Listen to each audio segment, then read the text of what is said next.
ओम नमो भगवते वासुदेवाय नमः। जय श्री कृष्ण दोस्तों। माघ महात्म अध्याय 10। यमदूत कहने लगे कि हे वैश्य, एक बार भी गंगा जल में स्नान करने से मनुष्य सब पापों से छूटकर अत्यंत शुद्ध हो जाता है। जो मनुष्य गंगा जी को दूसरे तीर्थों के समान समझता है वह अवश्य नरक में जाता है। भगवान के चरणों से उत्पन्न हुई गंगा जी के पवित्र जल को श्री शिव जी अपने मस्तक पर धारण करते हैं। वह ब्रह्मा जो संदेह रहित प्रकृति से अलग और निर्गुण है, ब्रह्मांड में उसकी समानता किससे हो सकती है। गंगा जी का नाम हजारों योजन दूर से ही लेने वाला नरक में नहीं जाता, इसलिए मनुष्य को अश्वमेव गंगा जी में स्नान करना चाहिए। हे वैश्य, जो ब्राह्मण दान लेने का अधिकारी होकर भी दान नहीं लेता वह आकाश में नक्षत्रों में चंद्रमा के समान है।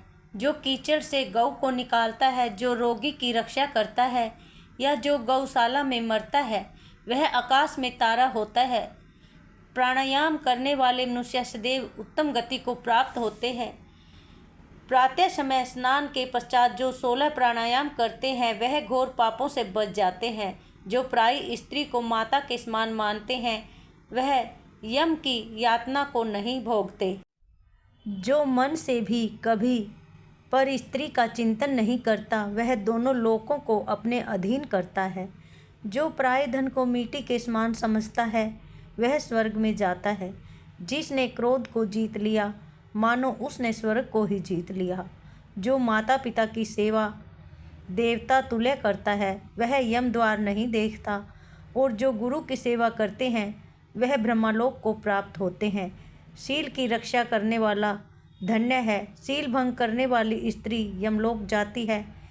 जो वेदों और शास्त्रों को पढ़ते हैं या पुराण और संहिता पढ़ते हैं और सुनते हैं तथा जो स्मृति का व्याख्यान और धर्मशास्त्र समझते हैं या जो वेदांत में लीन रहते हैं वह पाप रहित होकर ब्रह्मलोक को प्राप्त होते हैं।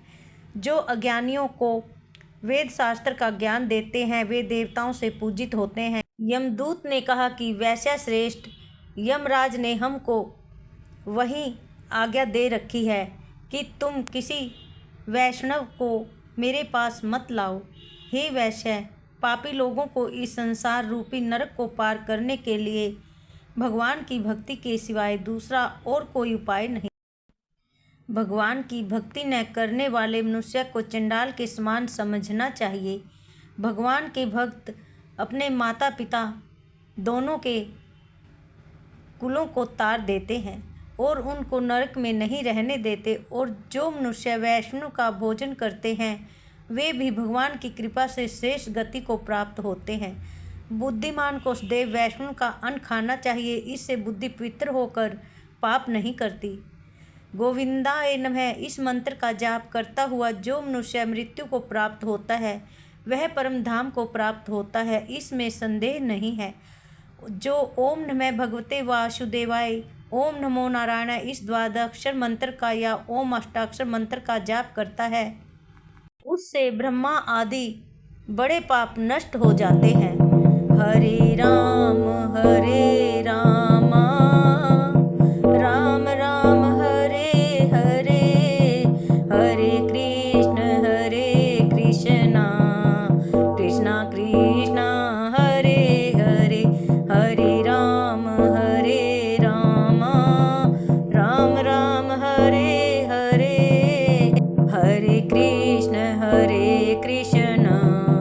कृष्ण कृष्ण हरे हरे।